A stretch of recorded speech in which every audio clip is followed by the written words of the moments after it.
Namaste. We're here with Gautamji once again for the series Living the Teachings of Sai Baba. Thank you, Gautam, for giving us your time. Gautam, today I would like to discuss a slightly sensitive and a very sad subject where there are people who make all sorts of claims in Shirdi about Baba and channeling Baba, and there are gullible devotees, who come there with a very nice bhav and they are taken for a ride. So I wanted to share a few of these incidents and then get you to comment on that. Sure. So I've been going to Shirdi a few times in the recent past for the filming work, and I was told I happened to meet a few devotees actually who shared their negative experiences, and this discussion came up. So what came up in common was there are people in Dwarkamai who claim to have been there for 20 and 30 years and are very intimate devotees of Baba. That's what they claim. And then they have a few people around them in their group where they get hold of gullible, sincere devotees of Baba and try to tell them that, oh, this person gets messages from Baba and so, which is not true. And at the end of it, they ask for favors which are financial. So I felt, without pointing a finger at anyone, if we can give devotees certain pointers to look for so that while they are receptive at Baba's feet and go there, they are also not vulnerable to these sort of exploitations.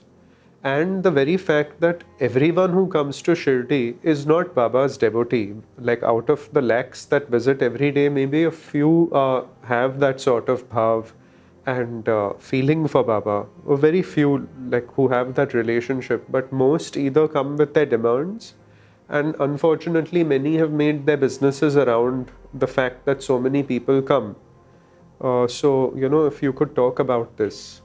Yes, in fact, I wouldn't be surprised if many sincere devotees have stopped going to Shirdi because of all what is going on there, for example, because if they actually are living Baba's teaching and Baba is in their heart, they may feel that now it's best to stay away. Again, it is a very sensitive topic, and I'll give you an example in childhood what happened. My mother took us to one Baba, and there was the fixed time was given, and when we entered, we were very impressed because there were people, there were devotees, and one was pressing his feet and another came, touched his feet, and we had his darshan and went. And then after a few months, my mother must have told someone I went to visit so and so, and they said, that fellow, he's not genuine. So my mother was very upset. How can you talk like this about a master, He said, all right, go unannounced and see whether they are devotees, whether there's darshan happening, see the environment. And so actually, we went once without informing them. This was in the suburbs of Bombay. And we were shocked because all that had disappeared. He was lying on his bed like this, like a lala, and like parathas were coming. There were no devotees, no one there. And he was so shocked to see us, he got very upset and threw us out of the house and said, you come only by appointment. And the regular tamasha was going on. But you see, that itself, that type is a giveaway, a clear one. Yeah. So, but it's unfortunate because see how people are led astray. And you use the word money. I think that is a very important pointer. What is the relationship with money? Are they seeking money, financial favors, as you said? For me, that is a big red flag. Absolutely. You see, because I'm not saying that spiritual masters should not charge money. That's a separate topic of discussion. I'll give you an example. My own spiritual guide spoke daily in his living room. As he said, nobody is invited, everybody is welcome. He didn't charge for speaking in his living room, but people were free to give dakshina, donation. He would happily take it. Everyone has expenses to be met. If he was going on a retreat, there would be a charge because his time is going, there's expenses to be met, he's traveling. But in his living room, whether you were a taxi driver, whether you were a millionaire, you were treated equally, and it was up to you whether to give or not. If there is a financial demand, it is a clear sign that this is not genuine. You see, because actually what one gives from the heart is what the master wants. So can the master come to you in a form which is making a financial demand? I don't see that happening as a genuine happening. You know, here we are not even talking of masters, we are talking of people who claim to get messages and manipulate people. Yes, but this is the part of the Maya Jal today, unfortunately, and the more innocent minded people, Are the the ones who simpler fall for people it. get stuck in this. See, I look at it in one way that if they are so close to Baba and get messages from Baba, Baba will take care of their welfare. They have no doubt about that. If Yes. they are genuine, the very Yes. fact that they need to manipulate people and take off 5 and 10,000 rupees shows that this is a show that is going on. Yes. But it was very sad that these were very genuine devotees. I met them recently on my trip to Shirdi. And they said they were stipend of 10,000 rupees by someone who claimed to be so and so. And I felt maybe after watching this video, if people have it at the back of their minds, and if they're approached by someone, they can just say no, thank you, and be left in silence. In fact, I would go as far as saying, ask them upfront, is there a monetary transaction involved before taking the discussion any further? You see, because that will give you the answer.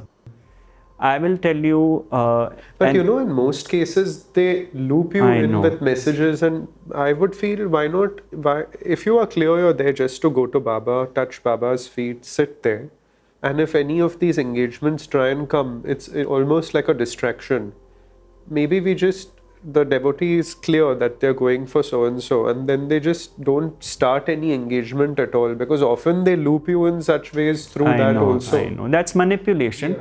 But Nick, what you said is an ideal situation. Many of us are, coming with suffering, and we are looking for those incidents.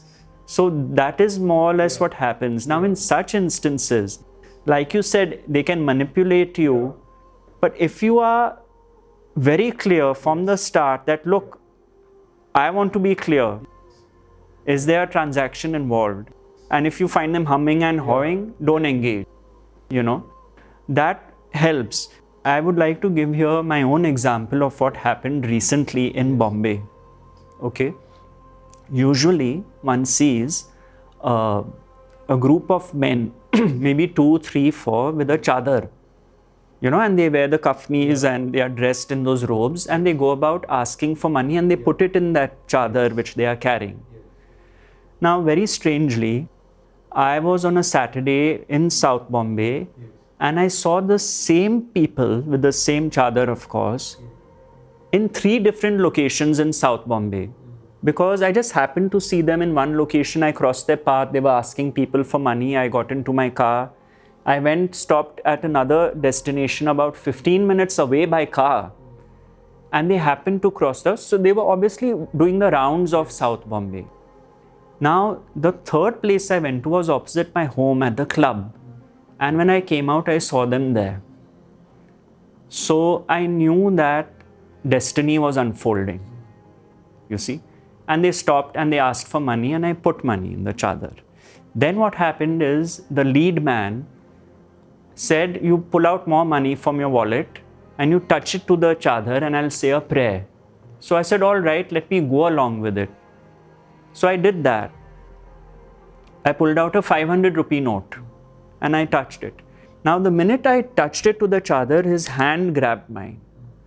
And then he started saying, I'm going to chant a mantra of Sai Baba, and give me your name, your mother's name, father's name, this, that. And I knew where this was heading because his grasp was very tight, you see.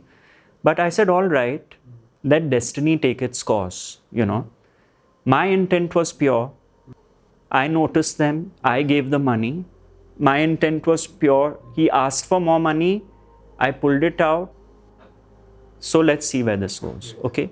Now, as he was chanting, I lost interest because I knew that he was now just rambling. And in my heart was the intent, I was giving it to Sai Baba. So I said, it's enough. And because he said, touch karo chadar ko, or your money will multiply, blah, blah, blah, and all that. So I pulled my hand to take the money back.